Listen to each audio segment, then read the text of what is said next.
Today we're going to be starting our winter spinach grow along. So these are going to be for baby leaves that are going to grow slowly over the winter, and then for giant leaves in the springtime.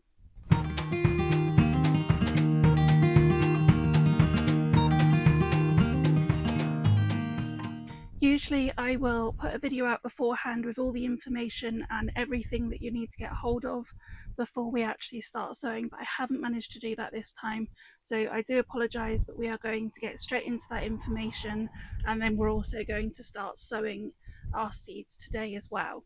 Our period to be growing these seeds is really from mid-August to mid-September, so we are already well within that period, and if you are up north then you are really looking to get them sown within the first week of September if you can. So you may have also heard people talk about true spinach and perpetual spinach and the different varieties. So what we're actually growing today is true spinach. The difference really is when we actually grow spinach. So perpetual spinach is actually leaf beet. So things like chard, which are then going to grow any time through the year and they will take that summer heat. Whereas true spinach is something that goes to seed very quickly if we sow it at the wrong time of the year. Hence we're going to be growing these over the autumn and winter, and we'll be harvesting them before any heat arrives in the spring as well. The seeds that I'm sowing today have come from Real Seeds, and they do two different varieties of giant spinach. So one that is just called giant winter spinach, and then another one with a much more complicated name, which I'll pop up on the screen now. I have the much more complicated name, which I will probably completely get wrong, so I'm not even going to try and pronounce it, but either of the two varieties will be absolutely fine. If you have other varieties from a magazine or just from another seed catalogue, the only thing that we really need to know here is that they are going to be hardy and they're winter tolerant.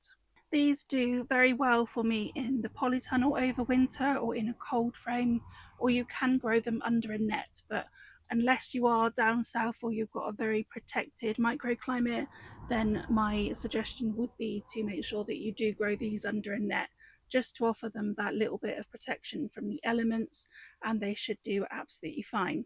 You may also find that things like pigeons are going to eat them, and of course slugs as the season goes on as well.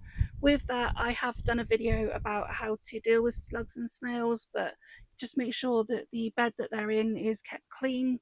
We want to remove any leaves that are dying off, because that's what they're going to target first, and just try and keep on top of them. The other thing that we will do is actually hold some seedlings back, so you've got some to plant in any spaces that are eaten, because they usually will eat them once you've just popped them out as well.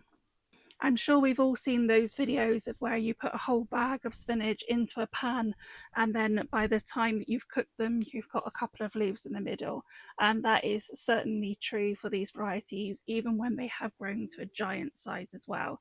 So you probably do want to grow more than you think for, particularly if you're cooking them. If you've got the space, a couple of beds will be a really good idea. The usual amount that we do will see us for salads over winter as baby leaves, and then it will make one or two lots of ice cube trays to pop into the freezer. If you're using them for things like green smoothies, then you are definitely want to grow as many as you can possibly manage as well. So let's have a look at sowing these, and then we can continue talking about the requirements as we do so. So I'm going to be sowing some today into this tray. So this is the Charles Dowding 15 tray, and then I'm going to sow the remaining ones into some soil blocks. So this is how I usually sow them. So this is going to give me 40 different plugs to do that. So the first thing that I've got here is just some peat-free multi-purpose compost that I've sieved, so it's nice and fine. We don't want anything with any really big bits in it. It just wants to be nice and fluffy. You don't usually need to buy any seed compost. Usually your multi-purpose compost will be absolutely fine. And we're just going to fill the tray up.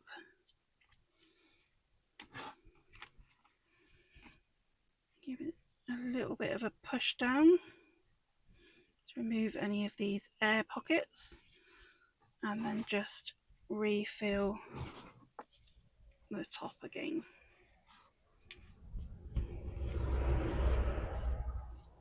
There we go, that's perfect. And then all I've got now is a little bit of a dibber where I'm just going to pop a hole in, probably about sort of half a centimetre down, so not too deep. Usually you'll find that seeds will struggle if they're too deep, whereas they'll be fine if they aren't quite as deep as they need to be. So I always tend to go with the shallower end. So this is the ones that I'm sowing. I have actually got an older packet of seeds, so these were bought last winter. They should be absolutely fine with germination, but I have got time to buy some more if they don't germinate straight away. This is what the seeds look like. We can either sow these individually for larger leaves, or we can sow them 2 to 3 seeds per cell for more baby leaves. So I'm actually going to be doing them in 2 per cell, and then any that are singular, then I can just plant out with a bit more spacing, and that will give me some larger leaves as well. And I'm just going to sprinkle some of this sieved compost back onto the top. If you haven't sieved your compost, then it is quite important to make sure that there's no lumps on top. So if you want to put slightly lumpier stuff at the bottom, that usually won't really affect it too badly, but I would definitely make sure that the stuff on the top is finer. And then we'll just take any excess off, and these are going to get watered from the bottom. And I'm going to do exactly the same for the soil blocks. Don't forget to label your trays as well.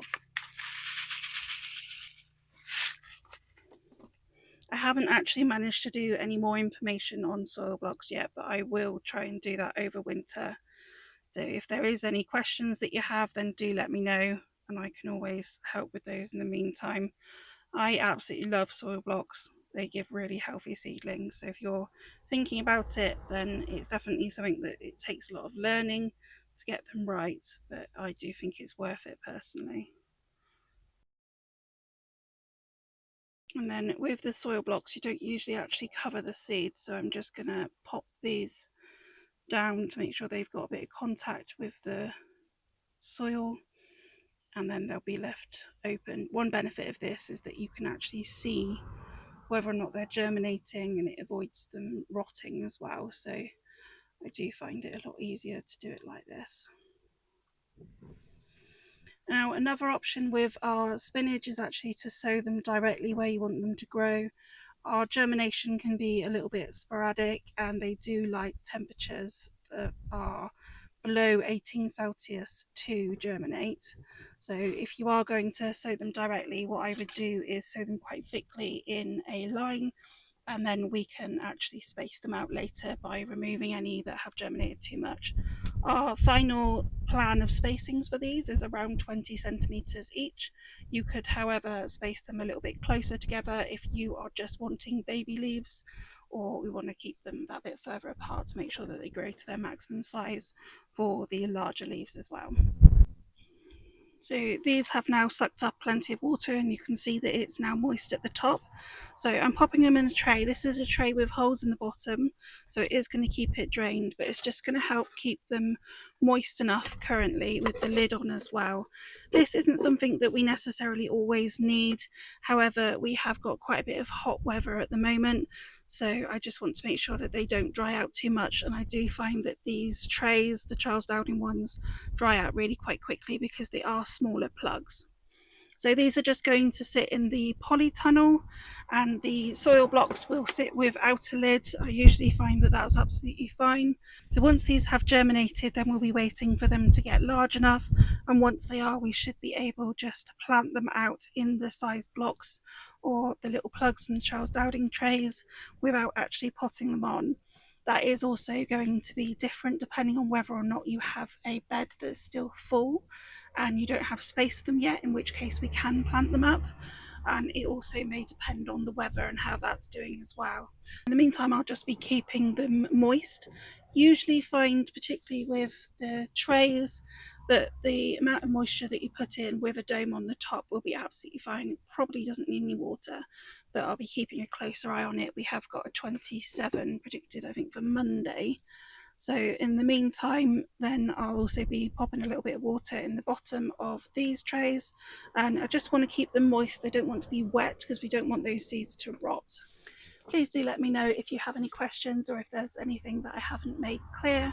And this is the first of the grow along, so I'd really appreciate it if you like, share, save the post. Anything that can help us reach other new gardeners as well is very much appreciated.